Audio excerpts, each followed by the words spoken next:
Hey guys, welcome to advance SG.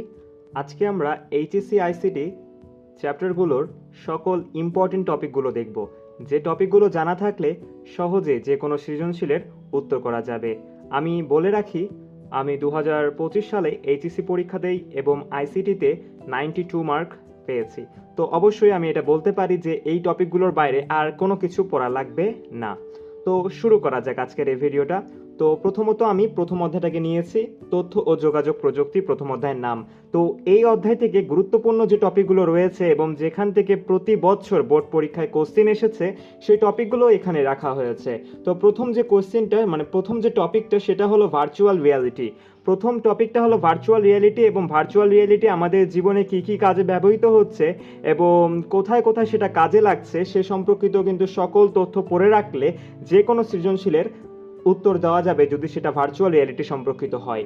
তো পরের যে টপিকটা সেটা হলো কৃত্রিম বুদ্ধিমত্তা। বর্তমানে এআই খুব বেশি জনপ্রিয়, তাই কৃত্রিম বুদ্ধিমত্তা টপিকটা বর্তমানে অনেক বেশি ইম্পর্টেন্ট হয়ে গিয়েছে। তো সবাই আমরা এই টপিকটা পড়ে রাখবো। তো বায়োমেট্রিক্স এই টপিকটা প্রতি বছর কোনো না কোনো বোর্ডে এসেছে, বিশেষ করে যে ফিঙ্গারপ্রিন্ট বায়োমেট্রিক্স পদ্ধতিটা সেটা সবচেয়ে বেশি এসে থাকে। ক্রায়োসার্জারি অনেক গুরুত্বপূর্ণ একটি টপিক। জেনেটিক ইঞ্জিনিয়ারিং ও বায়ো ইনফরমেটিক্স প্রায় একই ধরনের, কিন্তু এটাও বোর্ড পরীক্ষায় অনেকবার এসেছে। ক্লাউড কম্পিউটিং প্রতি বছর কিন্তু কোনো না কোনো বোর্ডে এসে থাকে। তো অবশ্যই আমরা এই সকল টপিকে ধারণা রাখলেই বলতে পারি যে এই প্রথম অধ্যায় থেকে আর কোনো কিছু দরকার হবে না একটা সৃজনশীল কমন পাওয়ার জন্য। তো এখন আমরা দ্বিতীয় অধ্যায়ে চলে যাই। দ্বিতীয় অধ্যায়ের নাম হলো কমিউনিকেশন সিস্টেম ও নেটওয়ার্কিং। তার মধ্যে প্রথম যে ইম্পর্টেন্ট টপিকটা রয়েছে সেটা হলো ডেটা কমিউনিকেশন। তো ডেটা কমিউনিকেশনের মধ্যে রয়েছে অ্যাসিনক্রোনাস, সিনক্রোনাস, আইসোক্রোনাস, তারপরে রয়েছে দিকের ভিত্তিতে কতগুলো ডেটা ট্রান্সমিশন মেথড রয়েছে, তারপরে দিকের ভিত্তিতে রয়েছে, তারপরে প্রাপকের ভিত্তিতে রয়েছে। তো এই সকল যে তথ্যগুলো সেগুলো আমাদেরকে মনে রাখতে হবে। তারপর হচ্ছে ডেটা ট্রান্সমিশন যে মিডিয়াটা রয়েছে, ডেটা ট্রান্সমিশন মিডিয়ার মধ্যে রয়েছে তারবিহীন মিডিয়া এবং তার মিডিয়া। তো তারবিহীন যে মিডিয়া সেগুলোর মধ্যে কিন্তু ইনফ্রারেড অনেক বেশি জনপ্রিয়, তো আমরা সেই সম্পর্কিত ধারণাটা রেখে যাব। তার পরবর্তীতে যদি আমরা বলতে যাই যে তার নেটওয়ার্কে তার মিডিয়ার মধ্যে সবচেয়ে বেশি যেটা গুরুত্বপূর্ণ সেটা হলো ফাইবার অপটিক কেবল থেকে প্রতি বছর কোনো না কোনো বোর্ডে কোশ্চেন এসে থাকে, তাই আমি এটা আলাদা করে লিখে রেখেছি ফাইবার অপটিক। আমি যখন বোর্ড পরীক্ষা দিয়েছিলাম আমার বেলাও কিন্তু এই অধ্যায় থেকে ফাইবার অপটিক সম্পর্কিত প্রশ্নটা এসেছিল। তো পরবর্তী যে ইম্পর্টেন্ট টপিকটা রয়েছে সেটা হচ্ছে টপোলজি থেকে প্রশ্ন আসে না এমন কোনো বোর্ড নেই। তো রিং টপোলজি, মেশ টপোলজি, এই সকল টপোলজি সম্পর্কিত ধারণা আমাদেরকে রাখতেই হবে একটা কোশ্চেন কমন পাওয়ার জন্য। যে পরবর্তীতে যে টপিকটা রয়েছে সেটার মধ্যে রয়েছে hub, switch, router, IP address. এগুলো সম্পর্কিত ছোট ছোট ধারণা রাখলেই আমরা যে কোনো সৃজনশীলের উত্তর করতে পারবো যদি এগুলো থেকে এসে থাকে। ওয়াইফাই ও ব্লুটুথ এটা সম্পর্কিত ধারণা আমরা প্রায় সকলেই রাখি। তো এগুলো আমরা ভালো মতো পড়লেই কিন্তু আমরা দ্বিতীয় অধ্যায় থেকে যে কোনো ধরনের সৃজনশীলই আসুক আমরা কিন্তু উত্তর করতে পারবো। এখন আমি তৃতীয় অধ্যায়ে চলে যাচ্ছি। অধ্যায় নাম্বার 3-এ রয়েছে সংখ্যা পদ্ধতি ও ডিজিটাল ডিভাইস, অর্থাৎ 3.1 এবং 3.2 দুটা কিন্তু একত্রে করে আমি এখানে টপিকগুলো সাজিয়ে দিয়েছি। এর বাইরে কোনো কোশ্চেন কিন্তু আমরা বোর্ডে দেখতে পারবো না। তো প্রথম যে কোশ্চেন টপিকটা সেটা হলো বাইনারি, অক্টাল, ডেসিমাল এবং হেক্সাডেসিমেল। এগুলো সম্পর্কিত ধারণা আমাদেরকে সকলেরই রাখতে হবে।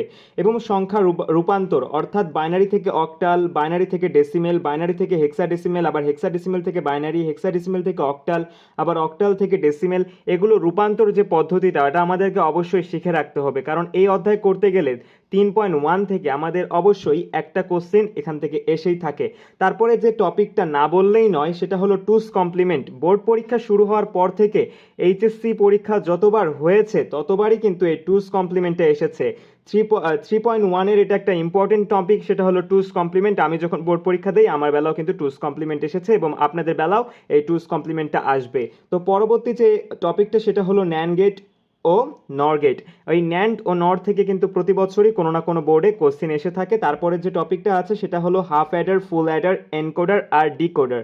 তো এখানে আরেকটা টপিক রয়েছে যে হাফ অ্যাডার থেকে ফুল অ্যাডার বাস্তবায়ন করো। তো এটাও কিন্তু বিভিন্ন বছর বোর্ডে এসে থাকে। তো আমরা যদি এই টপিকগুলো দেখে যাই তাহলে কিন্তু 3.1 এবং 3.2 থেকে কিন্তু কোনো ধরনের সমস্যার সৃষ্টি হবে না। আমরা যে কোনো কোশ্চেনই আসুক আমরা সহজে উত্তর করতে পারবো।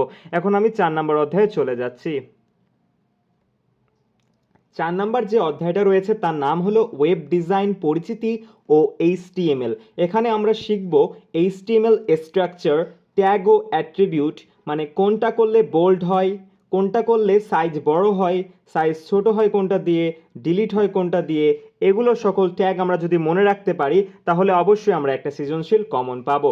তারপরে যে মেইন টপিক যেগুলা সেটা হলো list tag, table tag, image tag, link tag. এই 4 ধরনের ট্যাগ সবচেয়ে গুরুত্বপূর্ণ। যে কোনো সৃজনশীলই হোক এই 4টা সৃজনশীল মানে এই 4টা টপিকের বাইরে আসে না। অবশ্যই আমরা এই 4টা টপিক পড়ে যাব এবং বাকি যে 2টা এই সকল বিষয়ে আমরা ধারণা রেখে যাব যেন একটা সৃজনশীল আমরা 4 নম্বর অধ্যায় থেকে কমন পেতে পারি। এখন আমরা 5 নম্বর অধ্যায় তথা প্রোগ্রামিংয়ে চলে যাব। তো 5 নাম্বার অধ্যায়টা হলো প্রোগ্রামিং। প্রোগ্রামিংয়ের মধ্যে রয়েছে অ্যালগোরিদম, ফ্লোচার্ট, ডেটা টাইপ। এগুলা তো আমাদেরকে জেনে রাখাই লাগবে, কারণ একটা কোয়েশ্চেন থেকে আমরা অ্যালগোরিদম, এই সেম কোশ্চেন থেকে আমরা ফ্লোচার্ট, আবার সেম কোশ্চেন থেকে আমাদেরকে প্রোগ্রাম রচনা করতে দেওয়া হয়। তো অবশ্যই আমরা অ্যালগোরিদম ও ফ্লোচার্ট সম্পর্কিত অনেক ভালো ধারণা রাখবো এবং ডেটা টাইপ কোনটা ইন্টিজার কোনটা ফ্লোট এগুলা কিন্তু আমাদেরকে অনেক ভালো মতো মনে রাখা লাগবে। তো আরেকটা যে মেমোরাইজিং পার্ট রয়েছে যেখান থেকে অনেক বোর্ডে কিন্তু কোশ্চেন আসে থাকে সেটা হলো ইন্টারপ্রেটার ও কম্পাইলার। কোনটা কাজ দ্রুত হয়, কোনটা দ্রুত মেশিন ভাষায় রূপান্তর করতে পারে, সেগুলো সম্পর্কিত প্রশ্ন অনেকবার কিন্তু এসে থাকে। তো অবশ্যই আমরা ইন্টারপ্রেটার ও কম্পাইলার সম্পর্কিত অনেক গুরুত্বপূর্ণ যে ধারণাগুলো রয়েছে সেগুলো আমরা নিজে রাখবো। তো পরবর্তী যে এই কনসেপ্টটা রয়েছে সেটা হলো for, while, do while loop. এই ফর, ওয়াইল ও ডু ওয়াইল লুপ প্রতি বছর কোনো না কোনো বোর্ডে এসে থাকে, আবার বলে যে ফর লুপ থেকে আবার ডু ওয়াইল আর ওয়াইল দিয়ে বাস্তবায়ন করো। তো এই প্রত্যেকটা মানে এই 3টা যে লুপ রয়েছে এই 3টা লুপ সম্পর্কে অবশ্যই আমাদেরকে অনেক ভালো ধারণা রাখা লাগবে। আর আপনারা যদি এই সম্পর্কিত কোনো নতুন ভিডিও চান অবশ্যই কমেন্ট বক্সে জানাবেন, আমি এই সম্পর্কিত নতুন ভিডিও বানিয়ে দিব। তো আমি কয়েকটা এখানে গুরুত্বপূর্ণ টপিক লিখে রেখেছি যেখান থেকে প্রতি বছর সি প্রোগ্রামিং এসে থাকে। তো সেই টপিকগুলো আমি বলছি।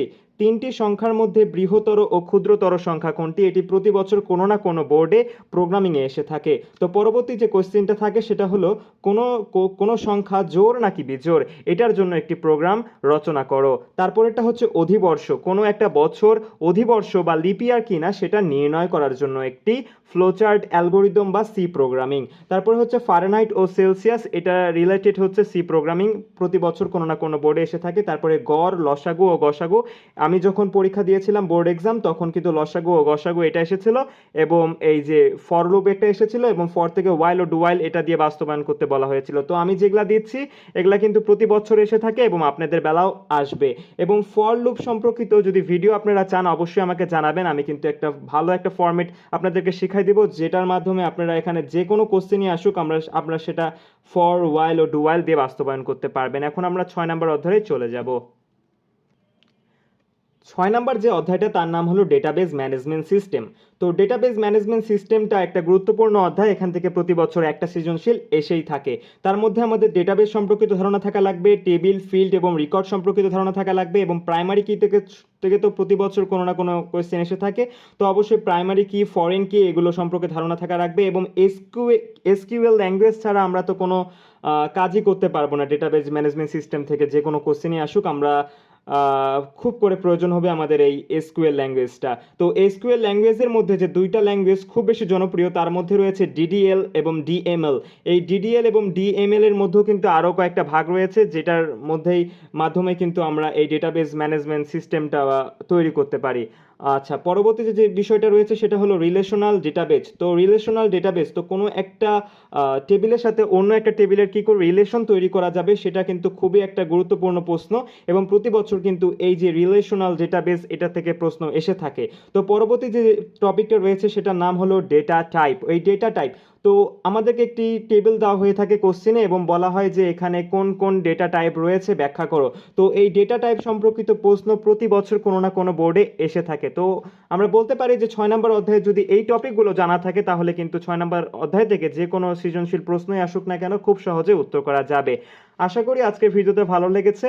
আজকের ভিডিওটা যদি আপনারা ভালো মতো মনোযোগ সহকারে দেখেন এবং এই অনুযায়ী যদি কাজ করেন অবশ্যই আপনারা 50-এ 50 পেতে পারবেন নিঃসন্দেহে। তো আজকের ভিডিওটা ভালো লেগে থাকলে অবশ্যই একটি লাইক করে দিবেন এবং চ্যানেলটাকে সাবস্ক্রাইব করে দিবেন এবং পরবর্তী নতুন ভিডিও পেতে থাকবেন।